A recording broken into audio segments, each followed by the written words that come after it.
Are you about to soundproof something? Well, you probably don't want to screw it up, and I'll show you 10 things that you need to know about soundproofing. I hear a lot of people in the comment sections saying that their soundproofing project just didn't work out so great, but I'm telling you, if they would have known some of these or all of these 10 things, their soundproofing project would have ended up a lot better than it has. So let's dive in to the first and most important thing, the biggest misconception, which is the difference between soundproofing and sound absorption. If your neighbor's TV is blasting at midnight, or if you're trying to stop your own guitar riffs from leaking out, you need real sound blocking, not just foam on the wall.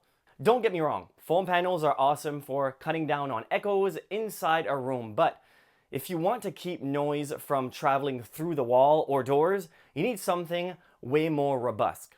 Think heavy materials that actually stops vibrations from passing through. Which brings me to my next point, mass. If you're sick of hearing cars zooming by or that new drum kit your kid got for Christmas, you want to add weight. Extra drywall, plywood, mass-loaded vinyl, stuff that is dense and heavy. Thin, hollow barriers, they barely do anything, so don't waste your time. Even something simple like upgrading from a hollow core door to a solid core door can make a huge difference.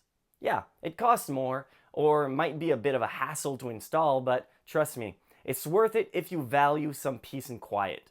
Then there's decoupling, and a lot of people skip this step. Decoupling means physically separating the surface so sound waves don't just zip right through. If the drywall is screwed directly onto the studs, every vibration that travels from the outside world will end up right into your space. But if you use something like a resilient channel, or you even built a second layer of stud with a gap, a double wall, you're making it a lot harder for those sound waves to keep going. It might sound fancy, but it actually is quite a simple concept. If the wall isn't rigidly connected, it won't carry as many vibrations. Sealing gaps and cracks is another big one. You'd be amazed at how a tiny gap around a door or a window can let in a surprising amount of noise. People will spend hundreds on fancy panels and insulation, then leave a 1/4-inch gap under the door. Sound is sneaky. It'll slide right through like water in a crack, so break out some acoustic caulking and weather strip. Check out around your windows, your outlets, baseboard, anywhere you might find little openings.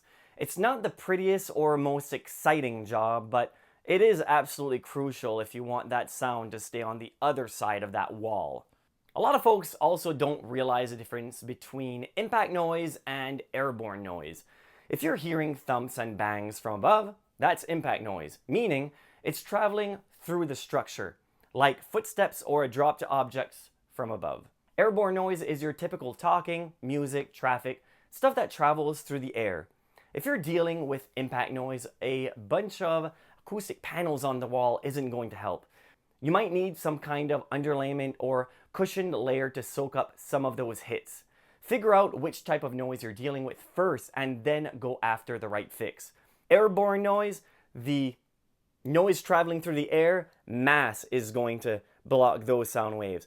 But if it is structural noise coming from above, adding mass to the ceiling isn't going to do much. That's when you'll have to take the resilient channel, the decoupling that I was talking about earlier, which if you need more information on decoupling and you wanting to get rid of footsteps noise, because I know a lot of people that's what they want to do, video right there or right there will show you exactly how to do it. But also, people also think that putting up an air gap automatically makes a space soundproof, and while air gaps can help, they need to be sealed up around the edges, or else it's basically pointless. If you leave a big open path at the perimeter, the sound will just scoot around the main barrier. That's why properly built double walls or double pane windows are sealed off.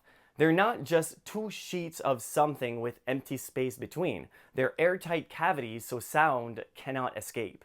Now let's look at bass frequencies. They're pretty much the hardest ones to stop. If your neighbor's is blasting his subwoofer or you're near a construction site with heavy machinery, that low rumbles will cut through the wall, so you have to beef it up. Foam, again, won't do much here. You need thicker walls, more mass, and maybe special bass traps if you also want to handle that low frequency buildup inside your own space. This is when you have to invest more time and money if low-end noise is your biggest issue. Next one is STC rating, sound transmission class. You'll see windows or doors advertising with a certain STC number, and people just assume that this means it solves everything, but STC focuses on mid-range frequencies like conversational range. If you're dealing with super low frequency like traffic, it's not going to do much, or very high frequencies like screeching whistles, it's also not going to do much. STC might not tell you the whole story. It's a decent reference, but don't rely on it to cover all noise problem. Then there's flanking paths. This is when sound goes through your fancy soundproof wall or door by traveling through floors, ceiling, air vents, ductworks. It's one of those it's always something moments. You fix one area and the noise just sneaks in somewhere else. In other buildings especially, you can do an amazing job on the wall, but maybe the sounds will travel through a shared beam or joist. So keep your eyes open for all possible sound routes. And finally, this is a biggie. This is the one that most people don't do. Have a plan. I see a lot of folks slapping random solutions together and then being disappointed.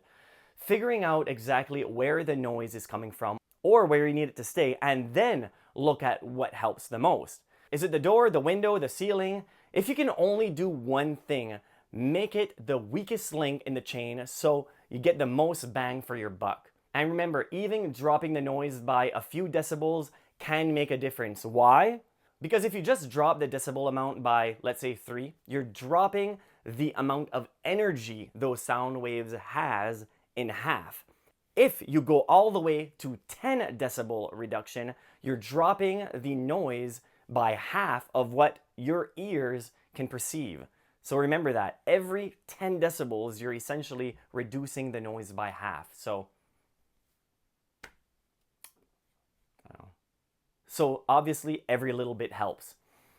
All right, so that's it. What do you think? Do you think these tips are achievable? If you found value in this video, I usually don't ask this, but leave a like, because hopefully the algorithm will push this video above the videos that are giving you bad information. And those videos are getting a lot of views and is making a lot of people buy a lot of products, spending their hard-earned money on things that are just going to disappoint them. So by trying to boost this video, click like, leave a comment, just say anything. If you don't really have a question, you can just say thanks. I really appreciate the time put into it. Thank you very much for watching. Until next time.